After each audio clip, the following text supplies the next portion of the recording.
Hey everybody, how are you guys tonight? My name is Brittany Budd. I am a leader, a coach, and a mentor, and I empower women to build confidence and create success so they can live the lifestyle of their dreams. Tonight, you guys, I'm talking about answering the call. So, raise your hand if you remember the very first moment that you realized that you were being called to, do nothing. Wasn't that such a great feeling when you realized, whew, I'm getting called to do nothing in this world? What a relief. I don't have to do anything. Or you realized what your gifts were and you were like, awesome, I know what they are. Now I can bury them and hide them away and never use them. Guys, this is not realistic. We all have wonderful gifts and we all have been called to something. Maybe we haven't been called to be Oprah, okay? Or Mother Teresa or Gandhi, but we have all been called to do something in the world. And let's face it, hey Michelle, let's face it, we pretty much always feel inequipped or ill-equipped or totally lost when we find these callings, right? And we don't feel prepared. Take Oprah, for example. Oprah was born to a teenage mom who abandoned her and left her with her grandmother. And then she ended up on a farm and being sexually abused, and she had a kid, and she didn't have an education, and she taught herself to read, and she got a job as a news reporter, and they fired her, and now she's one of the most influential people on the planet. So no, I'm not saying that we're all called to be Oprah, but we're all called to be something, to do something. And are we answering the call or are we scared? Same with our gifts. I have some Bible references for this. Are gonna hit it home, but it's so nice when I can talk about Oprah or Gandhi, right? Sometimes we're just called to be a parent. Sometimes we're called to be a friend. Sometimes we're called to volunteer time at a homeless shelter or feed the poor. But there's no one on the planet who has been called to do nothing. Oh, my calling is to play Fortnite. Okay, not knocking on Fortnite, but probably Fortnite is not your calling. But maybe, maybe it is. Maybe you'll meet someone through Fortnite and you'll need to befriend them. I don't know. But the purpose here is, are you answering those callings or are you ignoring them? And I want to reference Jesus' disciples. Those guys were teenagers, for one, and they were fishermen.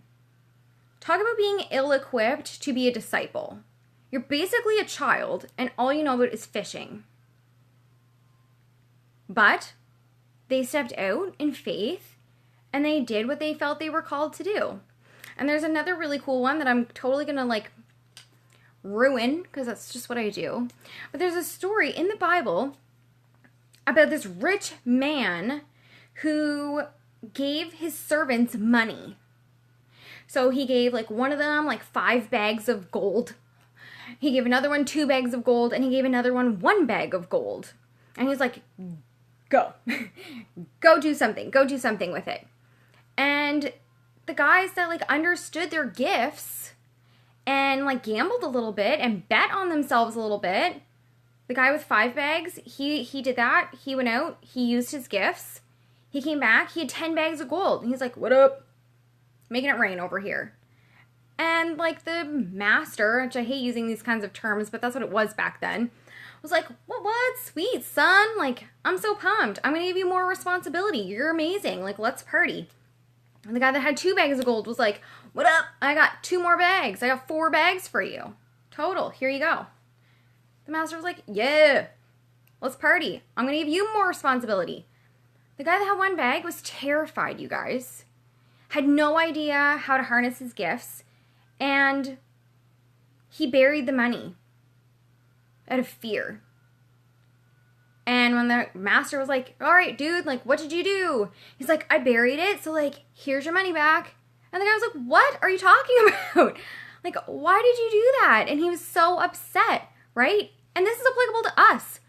We have been given amazing gifts, you guys. Are you using your gifts, your potential, or are you hiding them and burying them? Are you playing small?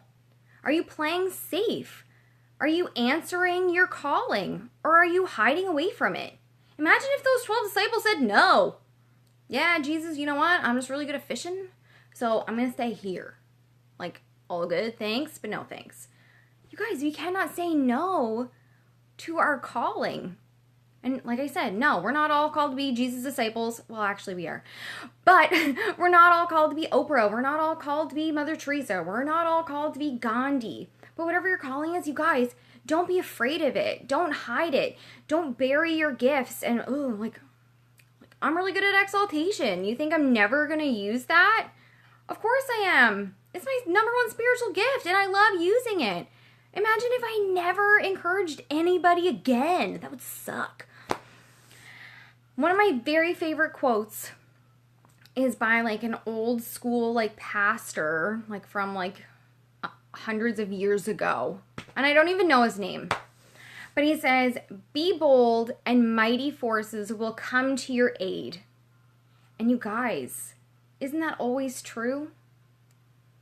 Isn't it true that when you are bold and you step out, that forces come to your aid? Things just start working out for you and you don't always understand it. So I want to encourage you guys tonight, be bold. Mighty forces are going to come to your aid. Do not hide your gifts. Do not play safe. Do not be afraid. Be bold, you guys. Have a great night, you all.